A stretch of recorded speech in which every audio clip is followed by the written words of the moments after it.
하나님의 말씀은 갈라디아서 3장 15절에서 22절입니다. 갈라디아서 3장 15절에서 22절 한 목소리로 합독하시겠습니다. 형제들아, 내가 사람의 예대로 말하노니 사람의 언약이라도 정한 후에는 아무도 피하거나 더하거나 하지 못하느니라. 이 약속들은 아브라함과 그 자손에게 말씀하신 것인데 여럿을 가리켜 그 자손들이라 하지 아니하시고 오직 한 사람을 가리켜 내 자손이라 하셨으니 곧 그리스도라.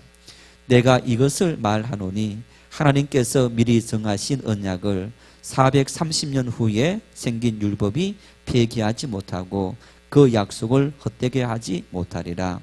만일 그 유업이 율법에서 난 것이면 약속에서 난 것이 아니니라. 그러나 하나님이 약속으로 말미암아 아브라함에게 주신 것이라. 그런즉 율법은 무엇이냐? 범법함으로 더하여진 것이라.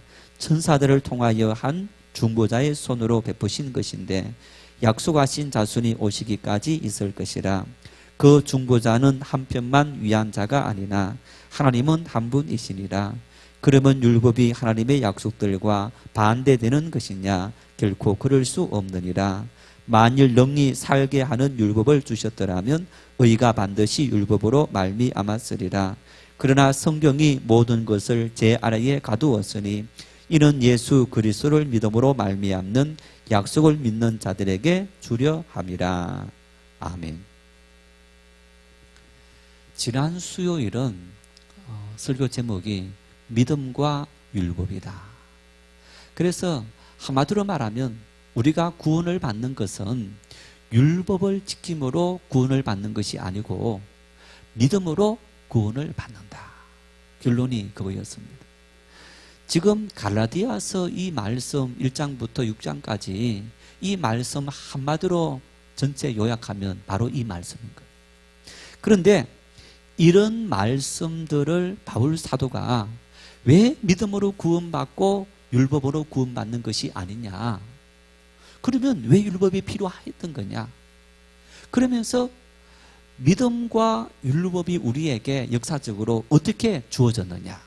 이제 이런 이론적인 뒷바라지를 하고 있는 겁니다. 예를 들어서 우리가 어떤 주장을 하면 그 주장에 대해서 논리적인 어떤 이 증거들이 필요한데 바로 바울 사도는 구약에서부터 그리고 그 의미들을 하나하나 되살려가면서 왜 우리가 율법으로 구원을 받지 못하고 믿음으로 구원받는지, 그리고 유대율법주의자들에게 너희들이 주장하는 그 주장이 왜 잘못되었는지, 그들에게 뿐 아니라 또 그 말을 듣고 잘못된 신앙생활을 하고 있는 다른 복음을 쫓아가는 그런 갈라디아 지방의 성도들에게 바울 사도는 아주 논리적인 그런 분명한 증거들을 내밀면서, 그러면서 왜 우리가 믿음의 굳건히 있어야 하는지 그 이야기를 하는 겁니다. 그러면 이런 반문이 있을 수 있습니다. 율법은 필요하지 않는 거냐? 필요 없는 거라면 왜 하나님께서 우리에게 율법을 주신 거냐? 지난주 말씀을 드린 것처럼 율법을 주신 이유는 율법은 우리를 죄를 깨닫게 하는, 그리고 예수 그리스도를 향해 달려가는 몽학 선생이다. 그래서 법 이야기를 하면서 법이 있어야만 이 법을 지키면 내가 범법자가 아니고 법을 안 지키면 범법자다 하는 것을 알게 되는 것처럼 이 율법을 통해서 우리가 죄인이구나, 죽을 수밖에 없는 존재이구나, 그러면서 그 죽음이 확정되어지고 죽음에 대한 두려움을 느꼈을 때 우리가 어떤 마음을 가질 수 있느냐, 어디에 우리에게 살 길이 있느냐. 예를 들어서 여러분, 우리가 병들었습니다. 병들기 전에는 어떤 의사가 좋은 의사인지, 어떤 병원에 어떤 의사가 있는지 관심이 전혀 없습니다. 그런데 내 몸이 병들면 그때부터는 어느 병원 가면 어떤 의사가 있고, 또 어떤 병원 가면 어떤 병을 잘 치료하는 명리가 있더라 하는 데 관심을 갖고, 그러면서 그 병원을 찾아가게 되고 그 의사를 찾아가게 되는 겁니다. 병들었을 때. 이와 마찬가지로 우리가 내가 죄인이라는 사실을 알게 되었을 때 어떻게 하면 내가 이 죄에서 죽음의 고난에서 죽음의 두려움에서 내가 살 길이 어디 있느냐. 그 살 길을 찾다 보면 결국에는 예수 그리스도에게로 인도하는 몽학 선생이 바로 율법이다 하는 이야기를 오늘 바울 사도가 구체적으로 이 본문을 통해서 하나하나 구약의 말씀들, 특히 아브라함의 사건들과 연결시켜가면서 설명을 하고 있는 말씀이 바로 오늘 이 말씀이기도 합니다. 그냥 여러분 이 말씀 읽으면 그저 말씀이구나 뜻도 모르고 넘어갈 수밖에 없는데, 말씀을 이제 이 주석서와 그리고 또 여러 가지 의미들을 살려서 말씀을 준비합니다. 준비하고 읽으면서 이 말씀을 이렇게 이 말씀이 설명되어지고 이해되어지는 거구나 하는 것을 알게 되는, 어쩌면 성경에 나와 있는 요약된 이 말씀이 훨씬 더 수월할 수도 있지만은 또 한편으로 이 말씀을 우리가 해석하지 않으면 읽기가 어려운, 그런데 그 당시 유대인들은 대다수가 구약 성경에 대해서 굉장히 많이 알고 있었던 사람들이었기 때문에 쉽게 이 말씀을 이해할 수도 있었을 겁니다. 그렇지만 여러분, 우리가 유대인들처럼 하나님 말씀을 깊이 이해하지 못하는 그런 우리들 입장에서는 이 말씀이 쉽지 않는 그런 말씀입니다만은, 그럼에도 불구하고 이 말씀을 우리가 참 한편으로 이해하면 아주 쉽게 이해할 수 있는 그런 부분이기도 합니다. 먼저 15절에서 18절 말씀을 통해서 갈라디아 지방의 교인들의 삶의 기준으로 삼아야 하는 것은 결코 변하지 않고 패하지 않는 복음이다 하는 사실을 바울 사도는 다시 한번 분명하게 이야기하고 있는 것을 볼 수 있어요.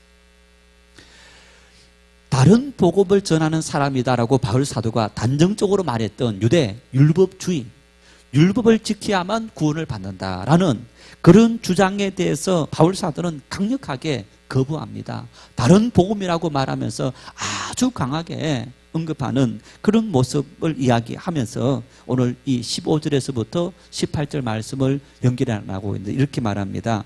우리 15절 같이 한번 읽겠습니다. 형제들아, 내가 사람의 예대로 말하노니 사람의 언약이라도 정한 후에는 아무도 피하거나 더하거나 하지 못하느니라. 사람의 예다, 이런 얘기는 여러분, 그래서 우리가 살아가면서 일반적으로 행하는 일들이다라는 얘기인데, 이런 얘기입니다. 뒷말을 먼저 이해한다면 사람의 언약이라도 정한 후에는 아무도 피하거나 더하거나 하지 못하리라. 다시 말하면 여러분, 우리가 어떤 두 사람 사이에 아니면 단체 대 단체 사이에 계약을 맺습니다. 자, 계약을 맺으면 한 사람이 일방적으로 이 계약을 마음대로 폐기할 수 있습니까? 폐기할 수 없습니까? 폐기할 수 없습니다. 상대방이 동의를 구한다든가 아니면 상대방에게 결격 사유가 있을 때에 이 계약을 폐기한다라고 할 수 있지, 상대방과 나 사이에 아무런 이유 없이 한쪽이 일방적으로 폐기한다면 그 폐기하는 사람이 손해배상을 해줘야 하는 것이 일반적인 예인 겁니다. 바로 그와 마찬가지로 그렇게 말합니다. 사람의 언약이라도, 사람 사이의 계약 관계라도 이처럼 사람이 함부로 할 수 없는 그런 아주 엄한 계약인데, 그런데 하나님께서 맺은 이 계약을 하나님께서 쉽게 엎어버리고 쉽게 무시하는, 그렇게 할 수 있는 하나님이냐라고 말하지 않는 것. 그래서 하나님과 우리 사이에 맺어진 그 언약은 정말 그것은 하나님도 피하지 않을 뿐더러 사람도 피할 수 없는 것이다 라는 사실을 지금 바울 사도가 이야기를 하고 있는데, 지금 뒤에 할 이야기를 뒤에 할 내용에 대해서 이 내용은 결코 불변한 내용이다, 이 내용은 결코 엎어질 수 없는, 뒤집어질 수 없는 내용이다라는 이야기를 지금 하고 있는데, 그 얘기는 이런 얘기입니다.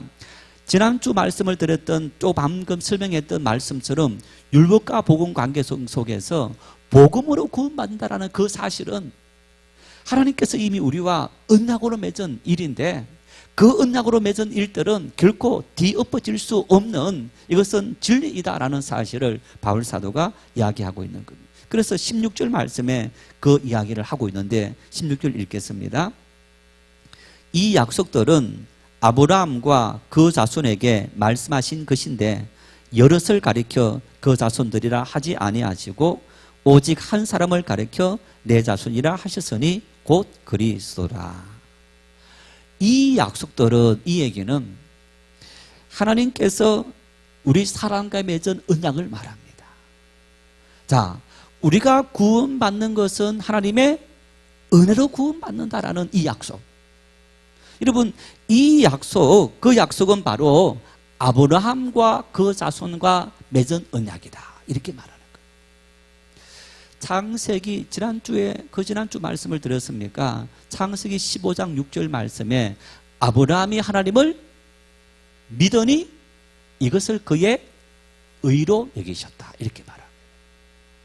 여러분, 이 말은 굉장히 율법과 복음을 설명하는 일에 있어서 중요한 말인 겁니다.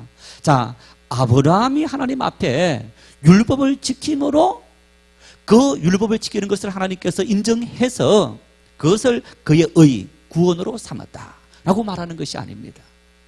그때는 율법이라는 말씀을 하나님께서 아브라함에게 주시기도 전이었던 겁니다.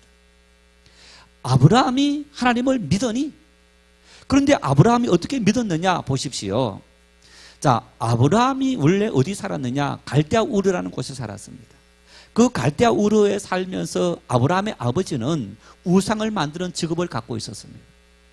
아버지가 우상을 만드는 직업을 갖고 있었다면 아브라함은 어떤 직업을 가졌느냐? 그 당시 사회로는 아버지 직업을 물려받는 것이 일반적인 일이었던 겁니다. 역시 아브라함도 우상을 만드는 그런 일을 하고 있었습니다.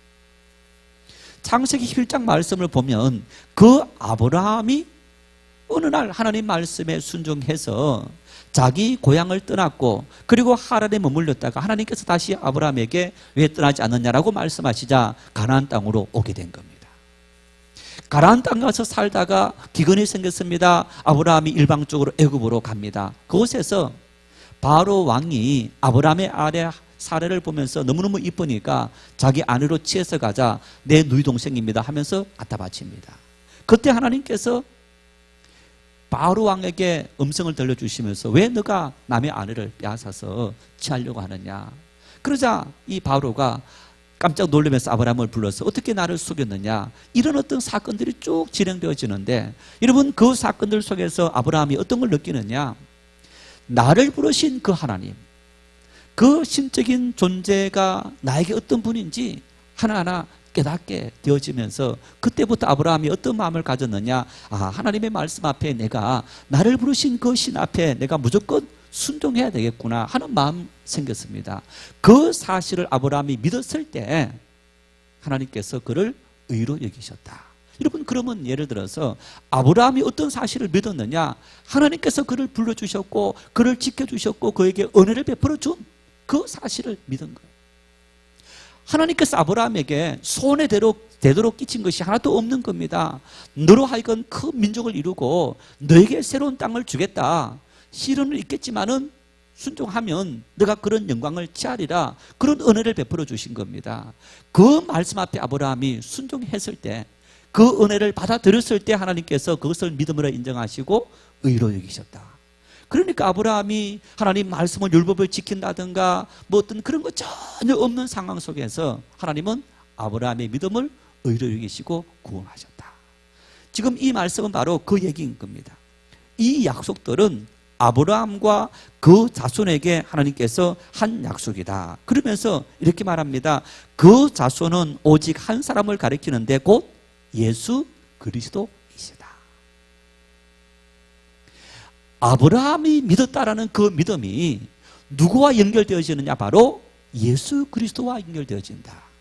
예수님께서 우리의 모든 죄를 대신하시고 십자가 대속에 피 흘리셨다. 여러분, 그 피는 예수님 이전의 모든 사람들과 예수님 이후의 모든 사람들, 온 인류를 구원하는 구원의 피인 거예요.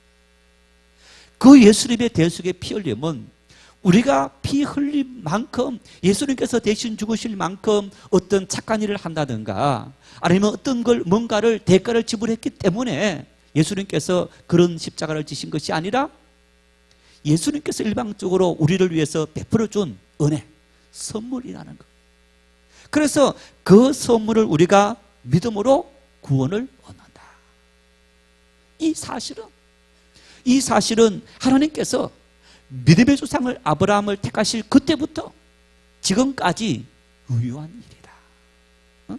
그때부터 지금까지 유효한 일이다. 그렇게 이야기하는데 또 그러면서 여러분 17절에는 보완적으로 설명하고 있습니다. 함께 읽겠습니다.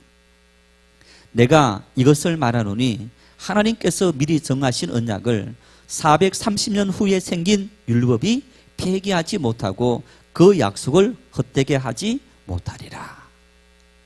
이 말씀 역시 이런 말씀인 겁니다. 하나님께서 미리 정하신 언약, 아브라함이 하나님을 믿으니 이것을 그의 의로 여겼다. 복음. 자, 이 복음이 하나님께서 그러면서 여기시고 할례를 행하게 하셨는데, 자, 이것이 하나님께서 아브라함과 맺은 하나님과 맺은 언약이다. 그러면서 그것이 인간과 하나님 맺은 최초의 그리고 가장 중요한 언약이다. 그 이후에 430년이 지나서 하나님은 두 번째 언약을 맺었다. 약속을 맺었다. 라고 말하는데 그것이 뭐냐? 율법이라는 겁니다. 이제 이 말씀에서 430년이다. 그 얘기는 그러면 하나님께서 아브라함과 언약을 맺고 모세를 통해서 시내 산에서 율법을 주실 때 그때까지 430년이냐? 훨씬 더 많이 걸립니다. 이제 그래서 학자들은 이렇게 말합니다. 하나님께서 아브라함과 언약을 이제 맺은 당시가 아니라 그 언약이 실천되어지는 것. 그래서 야곱이 기근이 생겨서 자기 아들이 있는 요셉이 있는 애굽 땅으로 옮겨옵니다. 이제 그 순간부터 430년이 지나서 이스라엘 백성들이 출애굽하고 그러면서 시내산에서 모세가 율법을 받았던 그 시간까지를 430년이다라고 말하는데, 자, 어쨌든 이 말씀은 이런 얘기입니다. 하나님은 우리와 두 가지 언약을 맺었다. 자, 첫 번째는 아브라함과 언약을 맺었고 두 번째는 모세를 통해서 우리에게 율법을 주셨다. 자, 여러분, 그러면 두 번째 율법을 주셨는데 율법을 주심으로 첫 번째 언약이 무효가 되었느냐? 하나님께서 모세를 통해서 율법을 주시면서 자, 지금 430년 전에 아니면 아브라함과 맺은 그 언약은 무효이다 라고 말씀하신 적이 없다라는 얘기입니다. 그 법은 법대로 존재하고 그리고 모세를 통해서 하나님은 율법은 율법대로 우리에게 주셨더라 하는 말씀이 바로 오늘 이 말씀인 겁니다. 자, 여러분, 그러니까 오늘 이 말씀 속에 이 바울 사도는 우리가 지켜야 될 율법과 복음, 우리가 구원 얻는 비결은 율법을 지킴으로가 아니고 복음으로 우리가 구원을 받는다라는 사실은 하나님과 우리가 맺은 첫 번째 언약이고, 그리고 너희들이 말하는 우리가 율법을 지키면서 구원받는다는 것은 두 번째 언약이다. 그런데 구약 성경 어디를 보든지 모세를 통해서 율법을 주실 때도 아브라함과 맺은 언약을 폐기시킨다 그런 말이 어디 있느냐? 없다는 얘기. 그러면 이런 얘기입니다. 왜 우리에게 이런 모세를 통해서 다시 두 번째 율법을 주어야 했느냐? 그 이유를 이제 설명하는 것을 볼 수 있는데, 자, 18절 말씀을 같이 한번 읽겠습니다. 만일 그 유업이 이 율법에서 난 것이면 약속에서 난 것이 아니니라. 그러나 하나님이 약속으로 말미암아 아브라함에게 주신 것이라. 자, 그러면서 하나님께서 약속으로 말미암아 아브라함에게 주셨는데, 이 언약, 은혜의 언약은 하나님께서 은혜로 선물로 우리에게 주신 것이라면, 반대로 모세를 통해 주신 이것은 하나님께서 조건절로 우리가 하나님 앞에 이렇게 살아가면 하나님께서 이렇게 너희를 인도하리라 하는 그 성격이 전혀 다른 것이다 라는 사실을 오늘 이 말씀을 통해서 우리에게 이야기하는 것을 볼 수 있습니다. 그래서 모세를 통해서 주신 율법을 우리가 아무리 잘 지켜도 소용없다. 구원받는 것은 절대 아니다. 그 두 번째 율법은 하나님과 맺은 계약은 첫 번째 계약을 파괴한 것이 아니다. 그렇다면 왜 우리에게 하나님은 율법을 주셨느냐? 왜 율법을 주셨느냐? 무엇 때문에 율법을 주셨느냐? 이제 그런 질문을 던지면서 바울 사도가 율법에 대해서 설명하는데, 굉장히 바울 사도를 오해하는 사람들이, 자, 바울 사도는 모세 율법이 소용없는 것으로 폐기 처분해도 되는 것으로 생각한다. 이런 오해를 줄 수도 있는 겁니다. 바울 사도는 결코 율법이 폐기시켜야 되는 쓸데없고 필요 없는 거다라고 절대 말하지 않습니다. 여러분, 저 역시 마찬가지로 우리가 복음으로 언약으로 아브라함과 맺은 이 믿음의 의로 구원을 받는다고 지금 율법이 필요 없느냐? 아닙니다. 율법 필요합니다. 그러면서 바울 사도는 왜 율법이 필요한지 구체적으로 오늘 이 말씀을 통해서 우리에게 또 설명하고 있는데 19절에서부터 22절까지가 바로 그 말씀입니다. 19절 20절 말씀을 같이 읽겠습니다. 그런즉 율법은 무엇이냐? 범법함으로 더하여진 것이라 천사들을 통하여 한 중보자의 손으로 베푸신 것인데 약속하신 자손이 오기까지 있을 것이라 그 중보자는 한 편만 위한 자가 아니나 하나님은 한 분이시니라. 이 굉장히 말이 어려운 말입니다. 그런데 여러분, 이 말은 간단히 설명하면 이런 말입니다. 율법은 무엇이냐? 범법함으로 더하여진 것이라. 우리가 죄 때문에 죄를 안 짓고 살아갔다면 하나님을 믿음으로 다 구원받으면 될 텐데 사람들이 살아가는 일에 있어서 많은 죄를 짓더라는 겁니다. 문제는 죄를 지으면서도 자기가 짓는 죄에 대해서 죄의식조차 없고 왜 죄 짓는 것조차 알지 못하더라는 겁니다. 그래서 하나님은 모세를 통해서 자, 너희들이 이렇게 하면 죄인다, 이렇게 하면 내가 지는 죄다 하는 것을 구체적으로 설명을 합니다. 10가지 십계명을 주시고 상징적인 우리 같으면 이제 헌법이라고 볼 수 있죠. 그 법을 주시고 그리고 또 그 이후 가나안 땅을 향해 가는 광야길 속에서 하나님은 구체적으로 지켜야 될 그런 많은 상세한 법들을 이스라엘 백성들에게 주는 것을 볼 수 있습니다. 한마디로 말하면 자, 하나님께서 은혜로 살아갈 수 있는 원리를 주셨는데 사람들이 은혜를 알지 못하고 죄를 지으면서도 죄인 줄자 모르더라는 겁니다. 그래서 하나님은 죄를 깨닫도록 하기 위해서 율법을 주셨고, 그런데 10가지 율법으로는 인간이 자, 내 부모를 공경하라. 여러분, 부모 공경 어떻게 하는지 부모 공경입니까? 부모 공경을 위해서 그래서 이스라엘 백성들은 아주 구체적인 그런 조항을 만들었습니다. 자, 너를 위해서 우상을 만들지 말라. 안식일을 기억해 지키라.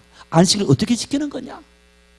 지키는 방법을 모르는 겁니다. 그래서 구체적으로 지키는 방법들에 대해서 또 계속적으로 하나님께서 말씀을 주셨는데 이 모든 것이 바로 율법이라는 거예요. 범법함으로 죄 안 짓고 살아간다면 인간에게 율법을 줄 필요조차 없었을 텐데 인간이 죄를 지음으로 말미암아 하나님께서 법을 주셨다. 그런데 이 율법을 주실 때에 어떻게 우리에게 주어졌느냐? 천사를 통하여 한 중보자의 손으로 베푼 거다. 이 말입니다. 천사를 통해서 하나님은 누구에게요? 모세를 통해서 우리에게 이 율법의 말씀을 주셨더라.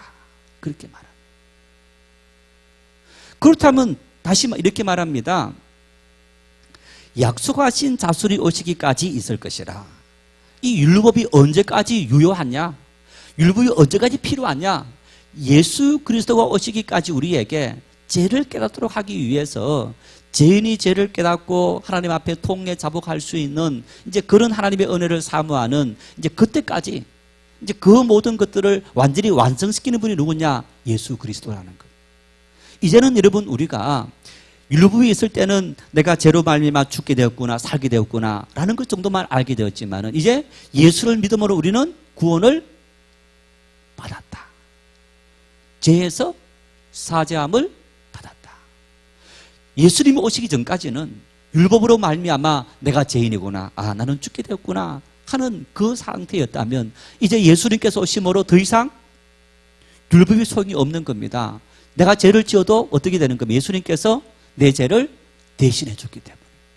그래서 이제는 우리가 죄를 짓는 그 자체가 아무런 의미가 없어져 버렸다라는 그런 이야기를 하는데, 여러분, 그렇다고 이 율법의 용도가 폐기되었다라고, 기능이 폐기되었다고 말하지 율법이 지금도 필요 없다라는 얘기는 아닙니다. 이 율법이 어떤 역할, 어떤 시기까지 효력을 발휘하느냐라는 것을 설명을 쭉 해나가는. 그렇다면 여러분, 이 말씀은 오늘 이 시대 역시 마찬가지로 자, 믿지 않는 사람이 있습니다. 그분들은 예수님을 안 믿어요. 안 받아들입니다. 그러면 그 사람들에게 뭐가 지금 유용하냐? 율법이 유용한 겁니다. 율법을 통해서 그 사람들에게 죄의식이 들어가고 마음의 아픔이 들어가고 고민이 들어가고 그러면서 어떻게 하면 내가 여기에서 자유함 얻을까? 아, 예수 그리스도이시구나 하는 것을 깨달은 순간 더 이상 그것이 필요하지 않게 되는 겁니다. 아이들을 키우면서 이런 이야기를 합니다. 이제 컸으니까 좀 자유롭게 살아갈 수 있도록 그럴 때마다 이렇게 말합니다. 엄마 아빠하고 살아가는 동안에는 엄마 아빠가 정한 기준을 따라 살아가라. 너가 독립하게 되고 결혼해서 나가서 독립하면 그 다음부터는 너 기준을 따라서 살아가라 라고 이야기합니다. 마찬가지인 겁니다. 여러분, 우리가 하나님 앞에서 믿음으로 살아가는데 하나님의 은혜로 우리가 이제 그 은혜 앞에 들어왔을 때는 그 은혜 안에 살아가기 때문에 다른 법이 필요 없는 겁니다. 그렇지만은 아직 그 은혜 안에 들어오지 못한 사람들에게는 계속적으로 그 법이 필요하다라는 이야기를 이 말씀을 통해서 하는 것을 볼 수 있습니다. 그래서 이 율법은 천사를 통해서 모세를 통해서 인간에게 주어졌다라고 한다면 여러분, 은혜는 누구를 통해서 우리에게 주어진 겁니까? 예수 그리스도를 통해서 직접 우리에게 주어졌다. 하나님께서 우리에게 직접 주셨다. 비교하고 있습니다. 어느 것이 더 크냐? 어느 것이 더 중요하냐? 여러분, 누구에게 자 심부름 시킨다, 아니면 자식에게 심부름 시킨다, 누구에게 뭐 물건 갖다 주라, 아니면 자 뭐 작은 집에 아니면 누구에게 음식 갖다 주라 하면 자식 시킬 수도 있어요. 그런데 돈을 한 뭐 5천만 원 갖다 주라 그렇게 하면 여러분 시킵니까? 안 시킵니까? 안 시킵니다. 직접 갖다 주는 거예요. 본인이. 천사도 귀한 분이고 모세도 하나님 앞에 귀한 인물이지만은 여러분, 하나님과 비교할 수 있습니까? 없습니까? 비교할 수 없는 거예요. 너희들이 천사를 통해서 모세를 통해서 율법을 받았기 때문에 너무너무 중요하다고 생각하고 있지만은 우리가 받은 이 언약, 우리가 받은 이 언약은 하나님께서 직접 아브라함에게 주셨고 하나님께서 직접 이 땅에 오셔서 우리에게 전해준 복음이라는 거예요. 예수님께서 우리에게 직접 전해준 하나님의 은혜의 언약이기 때문에 모세 아니라 모세 할아버지라 하더라도 결코 그 주신 분하고는 비교할 수 없는 일이다. 이 정도로 복음은, 하나님의 복음은, 언약은 이 율법과 비교할 수 없을 정도로 너무너무 고귀하고 소중한 거다 하는 사실을 이 말씀을 통해서 우리에게 이야기하는 것을 볼 수 있습니다. 자, 그러면서 또 21절 말씀에 바울 사도는 이렇게 말합니다. 같이 읽겠습니다. 그러면 율법이 하나님의 약속들과 반대되는 것이냐? 결코 그럴 수 없느니라. 만일 능히 살게 하는 율법을 주셨더라면 의가 반드시 율법으로 말미암았으리라. 율법이 하나님의 약속들과 반대되는 것이냐? 여러분, 율법을 누가 주신 거예요? 율법을 마귀가 줬습니까? 누가 준 거예요? 하나님께서 주신 거예요. 바울 사도가 고린도 전서에 은사들에 대해 설명하면서 은사들을 이제 고린도 교회 성도들이 은사를 받았습니다. 그러면서 내가 받은 은사가 최고야. 자, 나는 방언의 은사를 받았고 나는 예언의 은사를 받았고 나는 병 고치는 은사를 받아서 그러면서 내가 받은 은사가 최고야 라고 다 각기 자기 은사가 최고라고 주장을 하는 겁니다. 왜냐하면 4개 파당으로 나눠지지 않았습니까? 바울파, 아볼로파, 게바파, 그리스도파. 여러분, 이 파들마다 다 각기 의미가 있는 겁니다. 아볼로는 굉장히 똑똑한 사람입니다. 아마 예언의 은사라든가 지식의 은사를 받은 사람들이 거기에 몰렸을 겁니다. 그리고 바울 사도 같은 경우는 계층 멤버입니다. 그러면서 신앙의 전통을 강조하는 사람이 모였고, 그리고 이제 그 게바파는 여러분 예수님의 제자, 그러면서 굉장히 능력을 강조하는 그런 사람들이 모였을 겁니다. 이렇게 각기 자기들이 받은 은사가 최고다라고 했을 때 바울 사도가 뭐라 말합니까? 은사를 주신 이가 여러분이냐? 성령 하나님 한 분께서 우리에게 각기 은사를 주셨는데 어떻게 은사가 차별이 있느냐? 다 똑같다는 거예요. 이 말씀 역시 마찬가지입니다. 여러분, 바울 사도가 지금 스스로 묻고 스스로 또 답변을 주면서 이렇게 말합니다. 자, 율법이 높으냐 아니면 언약이 높으냐? 그 설명, 그 질문 자체가 쓸데없는 질문이라는 얘기입니다. 왜? 우리에게 율법을 주신 분도 하나님이시고 언약을 주신 분도 복음을 주신 분도 하나님이시기 때문에 그 하나님께서 각기 우리의 필요를 따라서 우리에게 언약을 주셨고, 그리고 그 언약 이후에 다시 율법을 주신 이유는 율법이 우리에게 필요하기 때문에 율법을 주신 분이지, 율법이 왔기 때문에 언약이 필요 없다 하는 것도 아니고, 더 큰 언약이 있기 때문에 율법은 아무 쓸모없는 거다라고 하는 것도 잘못되었다. 그래서 결론은 이런 얘기입니다. 언약은 언약대로 의미가 있고 율법은 율법대로 의미가 있더라. 언약은 언약의 역할이 있고 율법은 율법의 역할이 있더라. 그런데 지금 유대 율법주의자들은 언약을 폐기시켜버리고, 그리고 율법을 언약의 자리에 대신 놓아버리고, 그러면서 하나님 앞에서 우리가 구원받기 위해서는 율법을 지켜야 된다, 인간의 공로, 착한 행실을 통해서 구원받는다 라는 잘못된 사상을 가르치기 때문에 바울 사도가 그 사실을 제대로 설명하고, 이어서 왜 율법을 우리에게 주셨느냐, 오늘 본문 22절 말씀 우리가 다시 한번 같이 읽겠습니다. 그러나 성경이 모든 것을 제 아래에 가두었으니 이는 예수 그리스도를 믿음으로 말미암는 약속을 믿는 자들에게 주려 함이라. 성경이 모든 것을 제 아래에 가두었으니, 이게 바로 율법의 목적이고 기능이고 역할이라는 것. 제 아래 사람들을 가두는 것. 율법을 통해서 내가 죄인인 것을 깨닫게 되고 알게 되고, 그러면서 우리를 살릴 독생자 예수 그리스도 구원자가 있다는 사실을 알게 하고 그분에게로 인도하는 몽학 선생, 그 역할을 하도록 하기 위해서 우리에게 이 율법을 주셨더라. 자, 서두에 설명을 드린 것처럼 다시 결론도 한마디 너무너무 간단한 말로 귀결되어지지만은, 그 속에 이 복음을 주셨고 율법을 주셨고 그 역할과 그리고 하나님의 이 모든 관계성을 우리가 살아가는 이야기들을 통해서 너무너무 자연스럽게 바울 사도는 참 이론적으로 이해할 수 있도록 구체적으로 설명하고 있는 그런 모습을 볼 수 있습니다. 자, 우리가 율법과 복음에 대해서 이런 역할들과 기능들을 알고 믿는 것과 모르고 무조건 믿는 것은 많은 부분 차이가 있는 거예요. 야, 정말 우리가 하나님 말씀을 지켜야 되는 거구나. 여러분, 그것도 필요하고, 뿐만 아니라 지키되 우리가 이제는 어떻게 지켜야 되느냐, 자유함으로 지키는 거. 막 벌벌 떠는 것이 아니라, 마르틴 루터가 그랬습니다. 종교개혁자 마르틴 루터가 율법만 알고 있을 때, 복음의 은혜를 깨닫기 전에 조금이라도 죄를 지으면 그 죄 때문에 지옥 갈까봐 막 두려워서 들들 떨었어. 그래서 죄를 안 지으려고 노력했지만은 결코 죄를 짓더라는 거예요.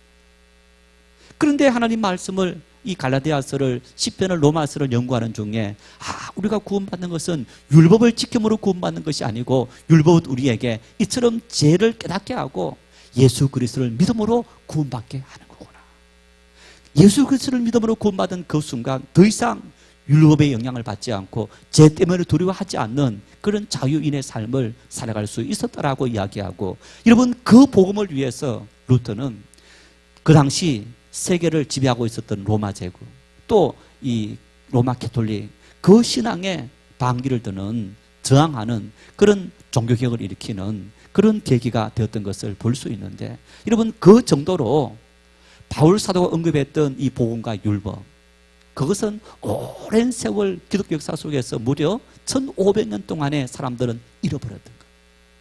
그것을 종교개혁자 루터가 다시 우리에게 회복시켜 주었고, 우리가 말씀을 통해서 우리의 구원이 내가 착한 행실이 아니라 그 전적으로 하나님의 은혜다 하는 사실을 다시 한번 확정하고 깨닫는 그런 말씀인데, 우리가 믿음의 삶을 살아가면서 끊임없이, 자, 예를 들어서 내가 이 고난주간 주님의 고난에 동참한다. 동참해야 나에게 하나님께서 은혜를 주신다. 아닙니다.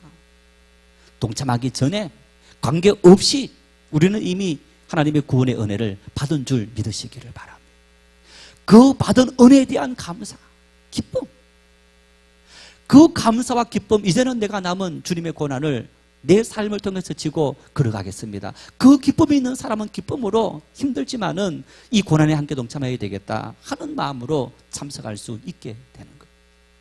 우리 신앙의 모든 원리는 바로 그런 원리인 겁니다. 내가 하나님 앞에 봉사하고 헌신하는 그 모든 것들이 받은 은혜가 너무 커서 그 은혜에 대한 감격, 감사, 주님 앞에 내 모든 것을 다 맡기더라도 전혀 아깝지 않습니다. 여러분, 이 믿음의 고백이 우리의 신앙의 헌신이지, 내가 헌신하기 때문에 하나님 앞에 내가 구원받는다 하는 것과 상관이 없다는 얘기를 오늘 이 말씀은 하고 있는데, 어쩌면 오늘날 현실 속에서도 많은 성도들이 이걸 뒤집어서 율법주의자 같은 그런 믿음의 생활을 하고 있고, 또 안타깝게도 이렇게 이 말씀들을 잘못 해석하고 또 이렇게 쉽게 이야기하다 보면 마치 우리가 하나님 앞에 이걸 지킴으로 구원받는다라는 그런 잘못된 신호를 주는 경우들도 있는 것을 볼 수 있는데, 그건 절대 결단코 아니다라는 사실을 여러분 다시 한번 우리가 신앙으로 확신하고, 또 내가 하나님 앞에 구원받는 것은 오직 믿음으로, 내 죄가 주홍같이 붉을지라도 그 모든 것을 이미 대신 십자가에서 지신 그 주님을 믿음으로 내가 구원받는다.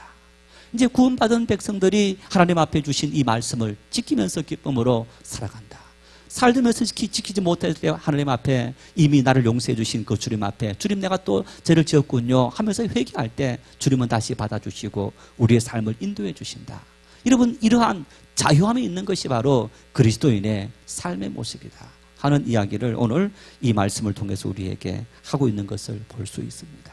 그래서 여러분, 이 바울 사도가 또 마르틴 루터가 이 복음이 얼마나 소중한 것을 이처럼 강조하는 것을 볼 수 있는데, 오늘 우리에게도 끊임없이 율법적인 신앙생활을 강요하고 내 스스로가 강요하는 그런 잘못된 신앙은 과감히 다 벗어버리고 우리가 하나님의 은혜 복음 앞에 그것을 믿음으로 구원받는다라는 이 신앙의 확신을 가지고 우리의 모든 삶을 걸어갈 수 있는 그런 믿음의 삶들이 될 수 있기를 바랍니다.